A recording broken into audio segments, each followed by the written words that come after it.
Assalamualaikum warahmatullahi wabarakatuh. Jumpa lagi ya teman-teman semua. Kali ini aku lagi ada di Jalan Hayam Wuruk. Jalan Hayam Wuruk ini kalau lurus terus itu bisa tembus Istana Negara, Monas, Sudirman. Kalau lurus terus ya sampailah ke Blue M Plaza. Untuk kondisi jalan saat ini tergolong nggak terlalu macet. Biasanya itu di Jalan Hayam Wuruk ini macetnya tuh panjang. Ini karena ya ada penyempitan jalan. Di sebelah kananku itu lagi ada proyek MRT. Jadi di bawah jalan ini itu sedang dibuat bawah tanah ya, atau MRT. Makanya dia masih semrawut. Nah, oke, saat ini aku lagi ada di Jalan Juanda. Ini untuk mengarah ke Senen Raya, Gunung Sahari, bisa juga ke arah Ancol. Tapi aku di depan sana itu, nanti di depan sana aku belok kanan ya, tidak lurus ke Jalan Gunung Sahari. Ya, beginilah suasana jalanan di Jakarta sore hari ya. Padat, full, karena ya rata-rata perkantoran itu kan jam kerjanya itu kan sama, jam keluarnya juga sama, makanya tiap sore ya kredit kayak begini. Karena di Jakarta ini kan pekerjanya dari mana aja ya, bisa dari Bogor, dari Bekasi, Depok, Cilengsi, terus mana lagi tuh, pokoknya banyak banget lah intinya. Dari luar Jakarta itu tumplek blek ke Jakarta ya, karena ini ya rata-rata yang kerja di Jakarta ini kan beli rumahnya itu di pinggiran Jakarta atau kawasan penyangga, yaitu kota Depok, kota Bekasi, kota Bogor. Karena harga tanah, harga rumah di Jakarta ini kan udah sangat ini ya, sangat mahal. Kalau yang punya penghasilan UMR itu kayaknya agak sulit ya untuk mampu beli rumah di Jakarta. Makanya ya pada beli di luar Jakarta. Sebagian ada yang mengandalkan alat transportasi seperti kereta, bus. Ada juga yang naik kendaraan roda 2 seperti motor ya. Roda 4 juga ada pastinya ya, mobil. Tapi memang mayoritas menggunakan motor karena dari sisi fleksibilitasnya motor itu kan lebih fleksibel ya dibandingkan mobil. Karena kalau motor kan bisa nyelip-nyelip, selip sana selip sini, jadi waktu tempuhnya itu lebih singkat ya. Oke ya teman-teman, sebelumnya aku minta maaf ya kalau cara menyampaikan narasi-narasi omongan ini kurang atau tidak lancar. Ya, mohon dimaafkan saja karena ini jujur aja sih aku lagi baru ya, masih newbie membuat konten vlog kayak gini, masih baru banget. Ternyata memang tidak mudah, banyak hal yang harus dipelajari. Jadi kira-kira kalau di jalan kayak gini waktu ngambil gambar itu kira-kira mau bahas topik apa kayak gitu-gitu kan juga harus dipikirin. Kali ini aku pengen bahas terkait topik gitu ya, terkait konten kreator. Aku pengen cerita sedikit terkait masalah konten kreator ini. Jadi aku sebenarnya juga kurang begitu paham terkait ini ya, masalah dunia perkontenan. Makanya waktu aku ngelihat YouTuber itu kok pada sukses bikin konten YouTube ya, akhirnya aku coba-coba pengen ikutan bikin. Ternyata begitu setelah aku bikin itu nggak sesuai harapan ya. Aku pikir tuh kalau namanya di dunia YouTube ya, aku bikin konten langsung banyak yang subscribe gitu kan, atau melihat video kita itu langsung banyak gitu. Ternyata tidak sesuai apa yang aku pikirkan.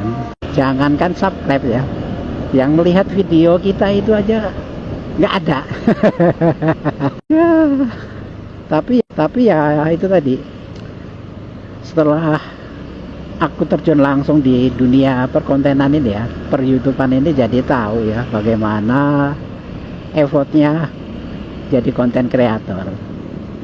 Memang untuk saat ini jadi konten kreator, memang untuk saat ini aku belum belum menentukan kontenku ini nanti, konten yang fokus apa gitu, belum menentukan. Karena aku masih banyak menimbang hal apa gitu ya yang mungkin bagi konten kreator yang pemula, belum ada penghasilan kayak gini, tetapi dari sisi biaya pembuatan konten ini minim. Sekarang kita ambil contoh deh, kalau kita jadi konten kreator food travel ya, atau mereaction makanan kuliner, atau mereaction kuliner ya, itu juga, atau mereaction terkait kuliner ya. Nah itu juga modalnya juga sangat besar, karena di YouTube itu kita itu dituntut selalu membuat konten. Kalau kita itu jarang membuat konten, YouTube kita tidak akan direkomendasikan sama YouTube. Nah itu yang membuat cost-nya itu jadi tinggi. Kalau konten kreator review makanan ya cost-nya bakalan tinggi, karena harus sering keluar ke tempat makan, terus dia makan, terus dia review. Itu kan keluar biaya makan juga, biaya BBM juga. Nah itu yang bikin aku juga bingung mau konten apa. Kalau konten jalan-jalan ya sama aja sih. Kalau di channelku ini kan sebenarnya aku ngambil judulnya itu kan sekedar jalan. Nah itu kan juga isinya harus sesuai dengan judul channelnya ya. Ya yang jadi masalah ya itu tadi sih. Emang kalau kita sudah masuk di dunia YouTuber, ya mau nggak mau harus kreatif, harus mau jalan keluar rumah untuk membuat konten. Ada channel YouTube yang kontennya itu tidak terlalu menuntut biaya yang besar, hanya perlu effort saja, yaitu konten reaction ya. Ini banyak banget ya konten kreator yang isinya itu mereaction video yang ada di medsos. Nah, effortnya itu tadi sih, mencari konten yang lagi viral, lagi ramai, ya dia kumpulin terus dia reaction. Nah, seperti itu. Oke, saat ini aku sudah sampai di Jalan Kramat Raya. Ini suasana di Jalan Kramat Raya tergolong tidak macet ya, masih padat merayap, ramai tapi lancar. Biasanya itu kan padat tapi lambat, ini padat tapi lumayan bergerak lancar. Kembali lagi di masalah kembali lagi pembahasan terkait masalah konten mengonten itu. Ya intinya bagi YouTuber pemula itu memang harus bersabar, jangan putus asa, karena untuk menarik hati para penonton itu nggak mudah. Untuk mengklik subscribe itu tidak mudah, karena kalau hatinya tidak tertarik dengan konten kita ya jangan harap mereka mau subscribe. Nah kondisi saat ini ya, orang mau mensubscribe kita itu kriterianya tuh banyak, nggak kayak tahun 2010 mungkin ya. Itu masih tergolong mudah untuk mencari subscriber ya, karena persaingan di YouTuber itu belum tinggi, nggak seperti sekarang. Artis, politikus, orang kaya, pengusaha, semuanya terjun di konten kreator. Makanya ya untuk pemula yang nggak punya nama besar, yang nggak punya alat yang mahal, terus kontennya juga isinya yang sudah terlalu banyak yang ada, yang beredar di YouTube, agak-agak sulit lah untuk bersaing, sulit. Aku sendiri juga menyadari hal itu ya. untuk apa ya, mencari subscriber itu, menyadari itu. Makanya ya itu tadi, aku hanya menerapkan konten ini dijadikan saja itu sebuah hobi ya. Jadi kalau seandainya tidak sukses konten kita ya, biar gak sakit hati atau putus asa, akhirnya pesimis, terus konten kita ya, biar gak sakit hati atau putus asa, akhirnya pesimis, biar gak sakit hati atau putus asa, akhirnya pesimis, terus malas bikin konten.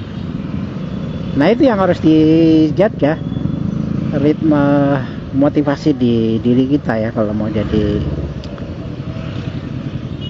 konten kreator pemula.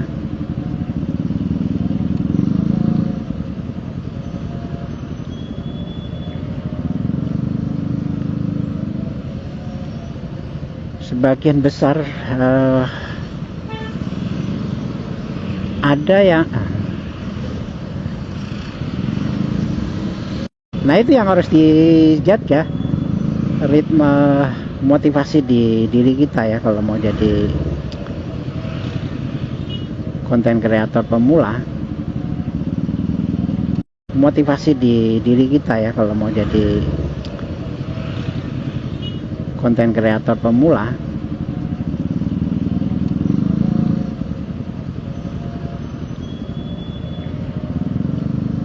Konten kreator pemula.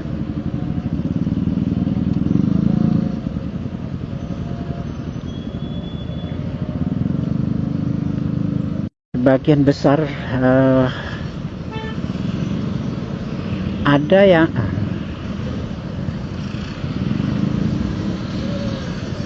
jujur aku juga masih ada yang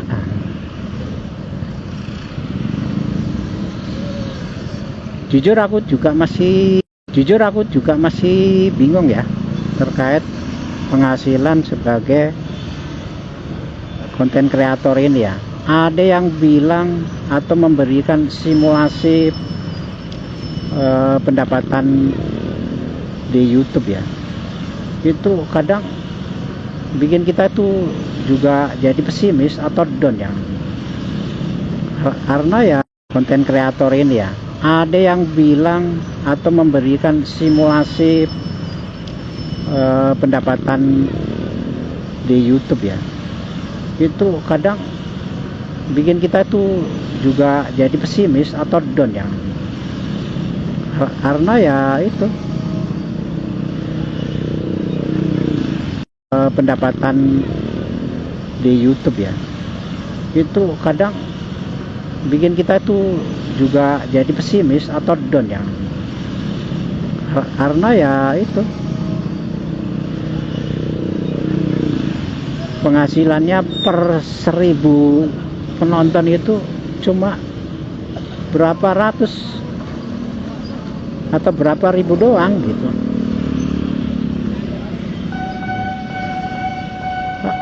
Nah penghitungannya itu benar atau tidak aku nggak tahu juga sih, karena aku lihat ada orang bikin konten dengan, karena ya itu penghasilannya per 1000 penonton itu cuma berapa ratus atau berapa ribu doang gitu. Nah penghitungannya itu benar atau tidak aku nggak tahu juga sih, karena aku lihat ada orang bikin konten dengan kualitas videonya yang sangat bagus, terus modalnya juga lumayan, seperti konten apa itu, review produk kayak gitu. Dia kan perlu modal untuk barang yang dia review. Itu kadang yang nonton cuma sekitar 1.200, 2.000, 5.000. Nah kalau per 1.000 viewer cuma ribuan, ya nggak balik modal. Memang sampai saat ini aku juga jujur nggak paham apa ya, reward yang diberikan YouTube kepada konten kreator. Itu perhitungannya seperti apa.